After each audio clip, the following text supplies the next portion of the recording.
Mark chapter 10, we'll be reading verses 2 through 16. Listen for the word of the living God as we read these words.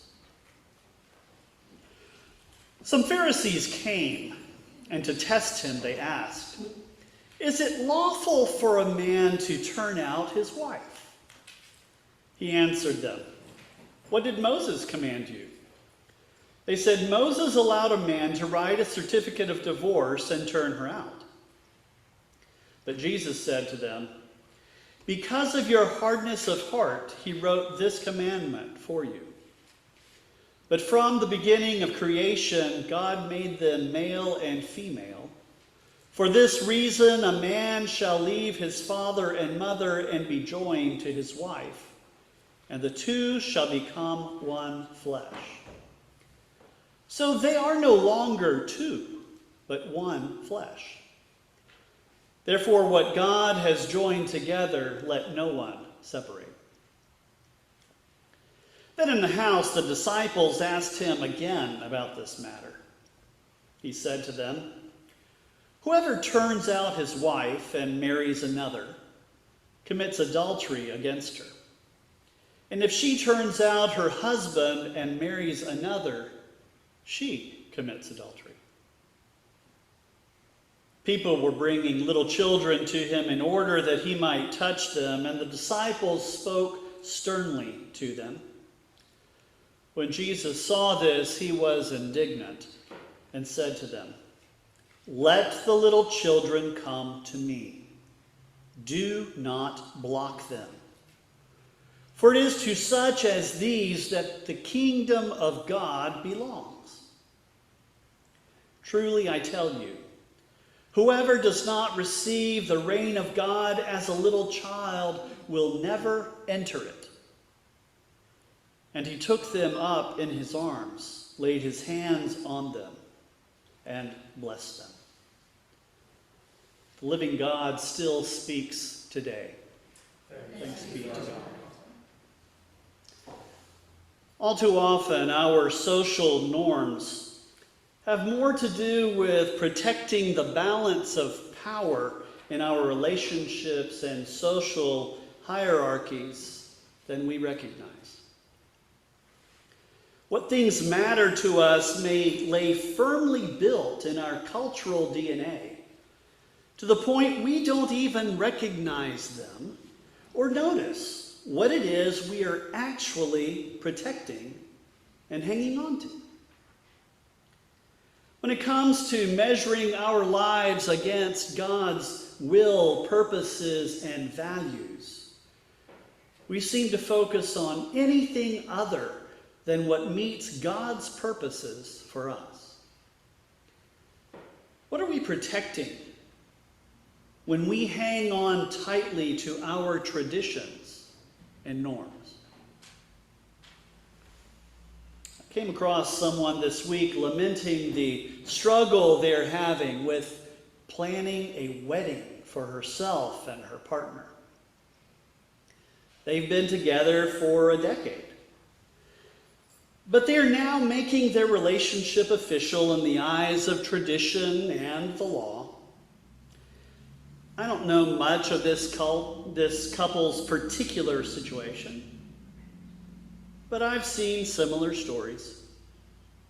Now they are attempting to reconcile how they understand their relationship with received traditions regarding the important elements of a wedding. People are often confused when they ask me to perform a traditional wedding. I have to ask them which tradition they are talking about. I've been present at traditional weddings in Brazil, in Mexico, in several states around the U.S., among different cultures. No two of them have been alike. When Karen and I wrote the ceremony for our wedding, we started with a minister's manual that listed 4 different traditions for the liturgy. There was an Episcopal one. There was a Presbyterian one. There was a Catholic one. There was something else. There were other options for dealing with antiquated terms or attempting to give new significance to holdovers from a different era. Is the bride being given away? That would indicate she's property to be given or sold, wouldn't it? Does the wedding dress have to be white? That's supposed to indicate her virginity, though there is nothing similar in regard to the groom's expected attire. Need the bride wear a veil? That goes back to arranged marriage in which the groom had never yet seen the bride. Is there to be a party of attendance? Well, that goes back to the idea of confusing the evil spirits so they would be unable to curse the correct couple, the real bride and groom, on their wedding. Do we throw rice, bird seed, or blow bubbles at the couple after the ceremony?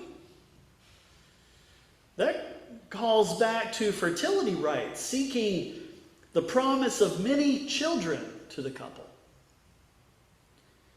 Do we separate those attending between bride and groom sides of the church? That calls back to a time of arranged marriages, doesn't it? Do we ask any cause whereby the couple should not be joined together? That goes back to a time in which marriage licenses were not issued by the authorities, ensuring that they were not already married to someone. Perhaps we get around to asking some of those questions and addressing shifting understandings of marriage. What we rarely do, however, is stop to ask what lies at the heart of a marriage that needs to be addressed at the ceremony. The Pharisees in today's passage have come to Jesus attempting to catch him by trapping him in a corner. A corner between law, tradition, and his message of grace. Popular practices around divorce went so far as for some to claim a man had the right to kick his wife out of the house if she displeased him in any way, including having burnt the day's bread. It was an extreme position, yet it was based on interpretations of a couple of verses in which divorce was allowable, and a man finding, quote, something displeasing in his new bride as sufficient cause for returning her as damaged goods. Jesus did not take the bait. He addressed the purpose of marriage, setting a foundation on which we understand marriage as the union of equal partners, jointly becoming one.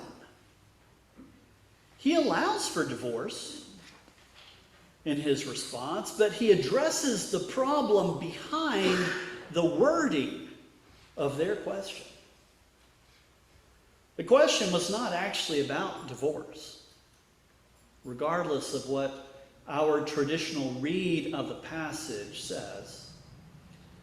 They asked about putting out one's spouse, kicking her to the street from which she would have no recourse for self-care, without some other man stepping up to bring her under his care.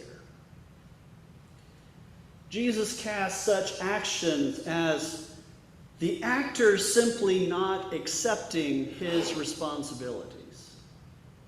Kicking her out does not absolve him of his marriage responsibilities, nor does it free him to remarry. First, he must grant her the liberty that she might remarry, giving her the means to make a new life.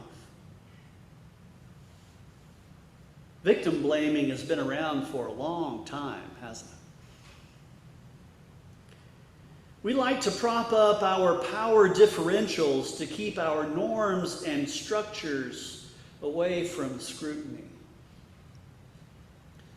The threat and practice of putting out one's wife was not only a power play to control her, it was also a strategy protecting the husband from any accusation, while actively discrediting the wife, making her responsible for anything and everything. Jesus reminds his listeners that it was due to their hard-headed ways that Moses had demanded they give her a certificate of divorce in the event they turned her out.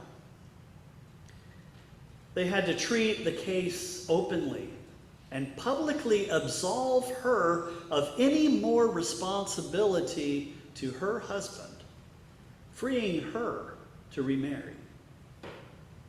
He then told them that not living up to what Moses commanded, they took upon themselves all the blame and responsibility for her eventual infidelity. The question here was not whether divorce was legitimate. It was brought to legitimate the power that men held over women under their control. Actually, that was never questioned. It was so deeply rooted behind the question, even they could not see it as needing to be addressed. It just was. That's what Jesus does in his answer, however. He says that God's purpose in marriage was to join two lives inseparably into one. This was the ideal. Though Moses allowed divorce as an escape valve when a relationship should turn toxic, for we do not live up to God's ideal.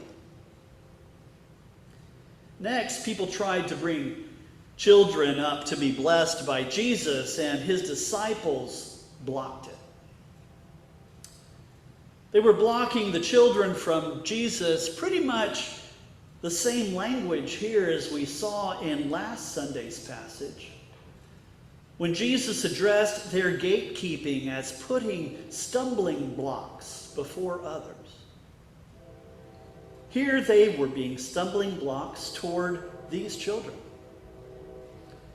Just as the disparity of power between men and women, so there was equal disparity of power between adults and children. Paul goes so far in writing in Romans to claim that a child had less rights than a slave until they reached the age of maturity. The power dynamics from their social traditions were showing through their actions in ways they could not even recognize. Oh, the disciples were simply protecting Jesus.